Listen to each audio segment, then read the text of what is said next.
guys, and welcome to Book 101 Review.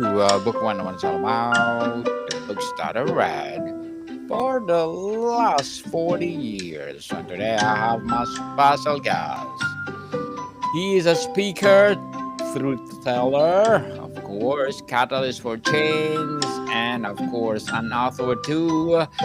He is the author of the book Your Planet Needs You, no other than Mr. Jon Symes. Hey, Daniel. Welcome to Book 101, Mr. Jon. And can you please introduce more about yourself that I miss? Thank you, Daniel. It's a pleasure to be here. I'm grateful for that. Let me tell your listeners my name's Jon. I'm an author, a speaker, and a coach or mentor. I work with people who are invested in changing their lives. And when I reflect on it, most of my life has been invested in the process of change or transformation. I started work as a consultant, helping with training and cultural change in corporations. Then, as a result of the book, Your Planet Needs You, we'll come back to that. But writing that book moved me from the corporate world into the world of nonprofits. And I traveled around the world for nearly 10 years promoting the messages of that book. And then more recently, I work under my own name as, yes, an author and a speaker and a coach. And my commitment is to helping us build a world that works for everybody, a future for our children and our children's children. And that has me playing in the field of transformation. On top of all of that, I'm an Englishman living in California. I'm a husband to my gorgeous wife. I'm a father to 4 kids and 2 grandchildren. And here I am, happy to bring anything that I know in service of your listeners today. Mr. Jon Symes, thank you so much for sharing your knowledge and wisdom to the world. And your title, Your Planet Needs You, is a powerful call to arms. Why is it this message of personal agency so critical right now? It's critical because the collective impact of 8 billion human souls living on planet Earth is so enormous that we are degrading the opportunity of our children having the same opportunities that we've had. It's simply become a very crowded planet with habits that are eating into the planet itself and waste products that are polluting it. And the product of that is not only are we unstable in terms of our planetary home, but we find ourselves at odds with the other 8 billion people on the planet. We have social inequality at rampant scales, and we find that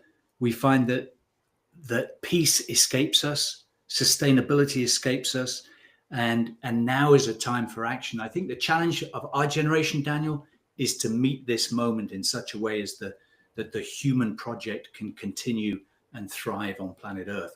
So it's a message for today more than any other time in history. The book described as a handbook. Why did you choose the word over guide or manifesto? What does it imply about your approach? Lovely. Thank you. What a great question. A handbook is an accompaniment to action. That's how I think of it. And so my idea with the book was always to seed some ideas in people's thinking, but to leave the responsibility and the agency with the reader. And so I'm not prescribing what people can do in the book. I'm making some suggestions, and I hope I'm stimulating people's desire to make a difference with their own lives. So it's a handbook. It's not a transcript. It's not a manifesto. It's not a academic treatise. It's an accompaniment on your journey towards being a global citizen. A global citizen indeed. Mr. Jon, many people feel overwhelmed by the scale of global problems. How does your book help readers move from the feeling of eco anxiety to sense of empowered action? I think it is. It's a very daunting view that we have if we look out into the world today, and it can be very easy to see ourselves as having no agency and no possibility of impact.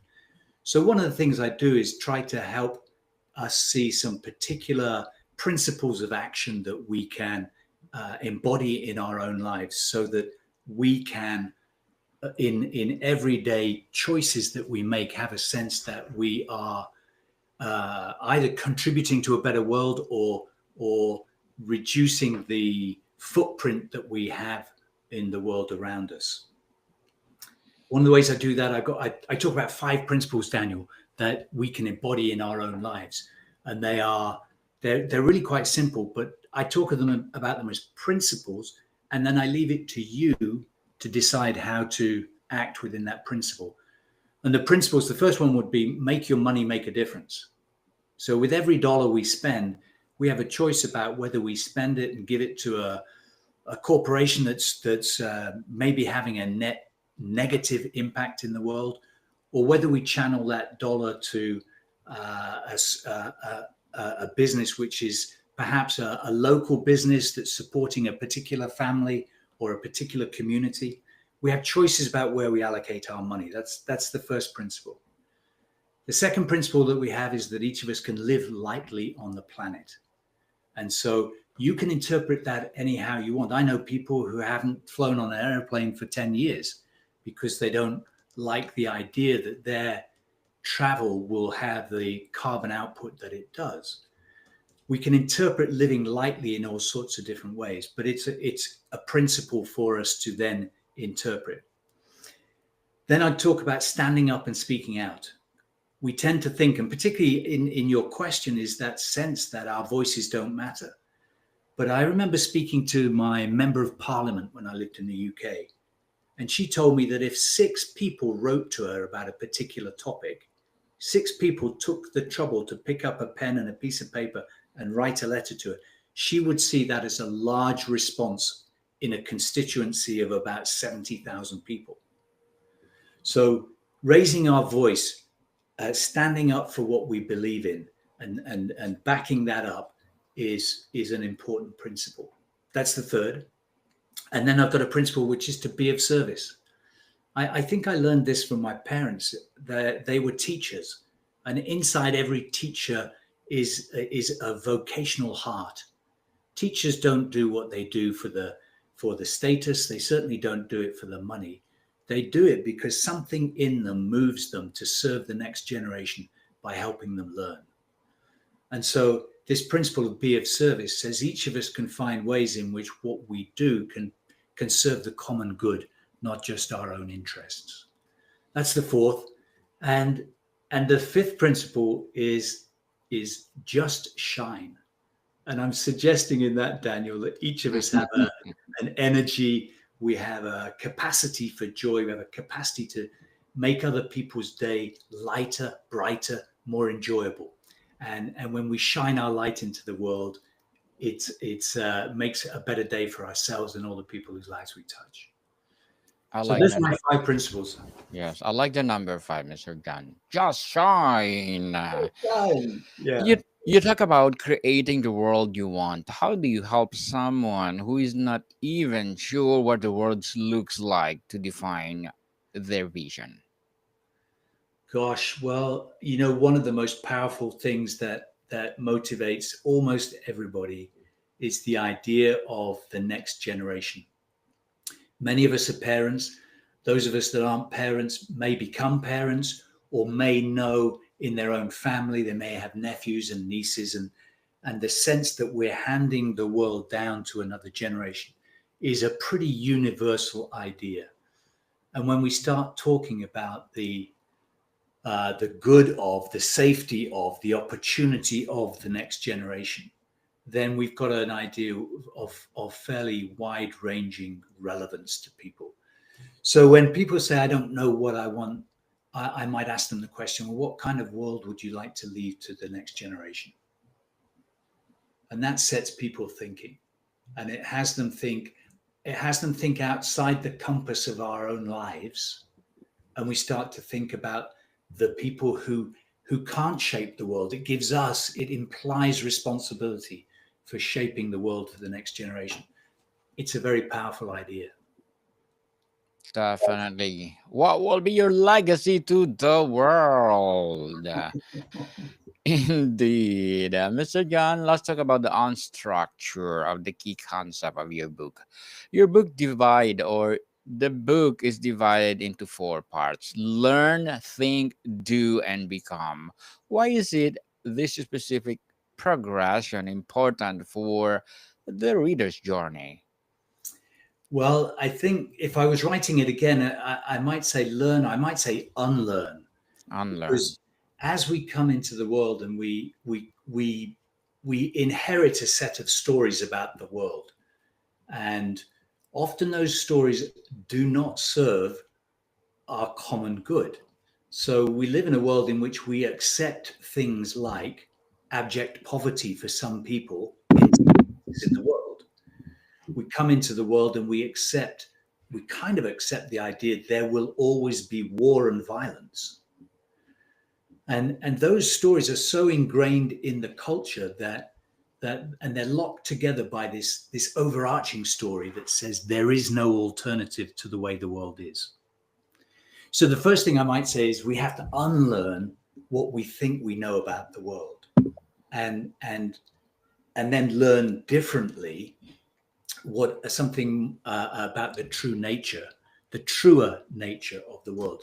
So it's important to start there, and then we're progressing through learning, and then we want to learn. We want to change the way we see the world.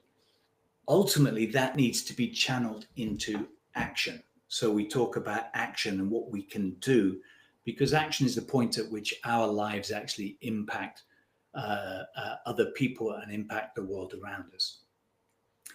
Ultimately, the journey we're on is the journey of becoming fully human.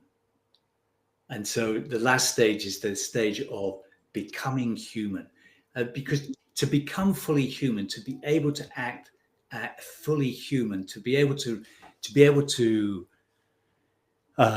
give rein to the essential human qualities that we carry is a very high calling. I know when I look at you, Daniel, that you're a man of immense kindness, patience, love, compassion, wit, zest for life. I know that because I know you're a human being. And I know that each of us, as we come into the world, have the capacity to express all of those and other qualities too. It's only the messages that we receive from us, those around us in the world, the stories we learn when we're young, that prevent you and prevent me from shining those human qualities at all moments in our lives. And so we're in the journey of becoming fully human, being able to give rein to those essential human qualities that we possess. My dream is that we each move further and further towards being able to fully express who we are without the distortion and the suffocating impact of false stories that we've learned to believe in. Mr. John, in the learn section, what is the most surprising or something that fact you share that changes how people see our environmental challenges? Gosh, this one, I think I actually only learned this after I'd finished the book. But one thing I have learned is that there are people who are invested in our current way of life being perpetuated. There are people who will resist us repairing our relationship with the earth. And you can see that in the issue of climate change, where there are enormously powerful interests who, for the last 30 or more years, have been trying to obscure the debate about human impact on the climate, who've been trying to deny that human beings have impact on the climate. A vast amount of money is spent by fossil fuel industries and by some governments in order to obscure the true nature of what we are doing to the atmosphere and therefore to the climate on the planet. So the sad learning there is not everybody always acts in our best interest. In fact, some people will try and perpetuate ways of living which they know are damaging, which they know are killing us and killing the planet. Mr. John, as a speaker, truth teller, catalyst for change, as well as an author, what are your short-term and long-term goals? Gosh, well, the long term goal is a goal that's way beyond my lifetime. It's the goal that we can return to a way of life which honors everybody and which is sustainable. I love that phrase, environmentally sustainable, spiritually fulfilling, socially just. So in the long term, my goal is to work to add my contribution to the effort to bring the human family into that field. That's the long term goal. And the short term goal, um, gosh, I would love my work to be reaching more and more people. I'd love to have more platforms to stand on, to share perspectives, to put in front of people in the very way we talked about, as with a handbook, to give people ideas and let them interpret them as they will. Not to tell people what to do, but just to invite people to rethink, reconsider, re-choose how we live here on the planet. Good luck to your goals, Mr. John, and looking forward for more success. And what will be your piece of advice for those people out there want to be like you? That want to be like me, gosh. Well, I'm not sure that's necessarily a great goal. Uh, I'm still very much a work in progress, but I think that my advice would be, it's kind of been my watchword for most of my adult life, is an attempt, I would say, to expand my worldview. And what I mean by that, Daniel, is, when we look out in the world, we try to make sense of what we're able to see. I've been I've always been trying to expand my worldview to take into account everything I see, because when we have a small worldview, there are things that happen outside of it. Like I was born into a middle class family in the UK, and I was told that if I got a good education, got a good job, I'd have a happy life. And so if I lived inside of that worldview, that was great. But that worldview didn't contain the fact that many people couldn't get into that world. There were people who were denied a good education. There were people who would never get a job that paid. There were people who couldn't, whose life was about survival, not about flourishing. So I had to begin to expand my worldview to take into account the people who I could see. And then in the middle part of my life, Daniel, I I was blessed to be able to encounter, sit with, study, learn from what indigenous people. And the amazing thing about that links almost all indigenous people around the world is that they are still living inside wisdom structures which are many generations old. Most indigenous communities they have cracked the code on how to live sustainably. And I began to see that. And so, how did I then expand my worldview to incorporate that which I was encountering in these very different traditions of wisdom? And so, my watchword has been to expand my worldview, and I think that is really good advice for anybody to begin to look more deeply, to question what is given to you as the norm. I had a teacher when I was 14, and I remember him saying to me, he said, Symes, he said, don't believe everything you read in the newspapers. And he was quite an arrogant man. And he said, don't believe everything you read in the newspapers. He said, even I'm wrong sometimes. But what he told me in that is to look behind the message, to look beyond, to look at where the messages come from and who is providing that message, and try and understand more of the world than simply the bit that is put in front of you. So that's a long answer to a short question, but yes, expanding our worldview is perhaps the best advice I could give. Thank you for that advice, Mr. John. And can you please recommend a book or books that influence your journey? Well, one of the books I've loved since I was a boy is Lord of the Rings. I was lucky enough to go to the same school as the author, J.R.R. Tolkien, and so when I first read the book, I was captivated by his storytelling, and as I've revisited the book in my adult years, I've been able to see how rich that storytelling is in terms of the metaphors it offers us for today, the world of today. So it's a captivating tale with as many levels of depth as you choose to engage in, and I've loved that book, and I surprisingly enjoyed the movies because often movies don't capture everything that they don't capture everything that you've got from reading a book. But that has been a super powerful book in my life. Thank you for that recommended book, Mr. John. And if ever if every reader took just one lesson from your book, what would it be, and what you want to be? Um, the one lesson I'd like everybody to take is no matter what you think, you do have agency. Your life makes a difference. Use that difference.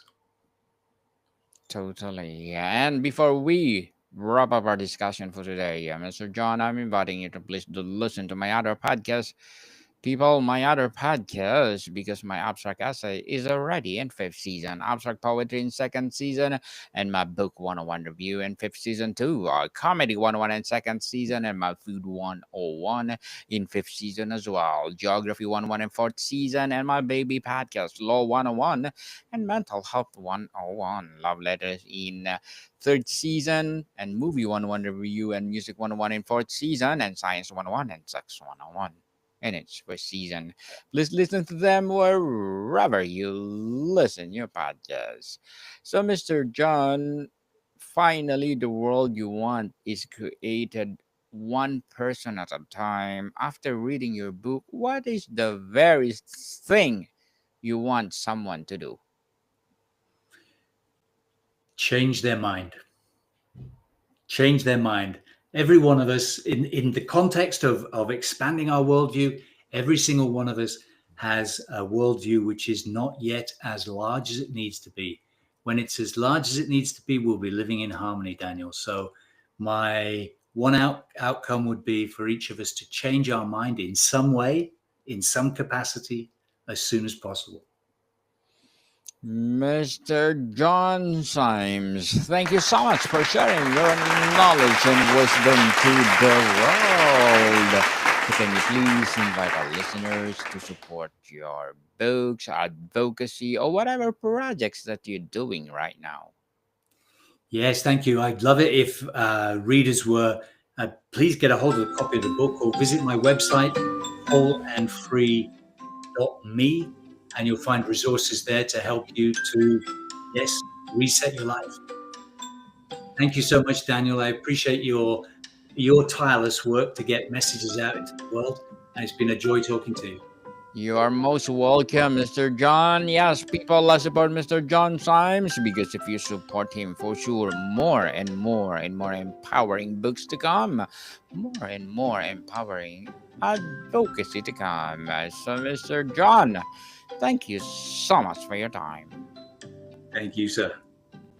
More to come, people. See you soon.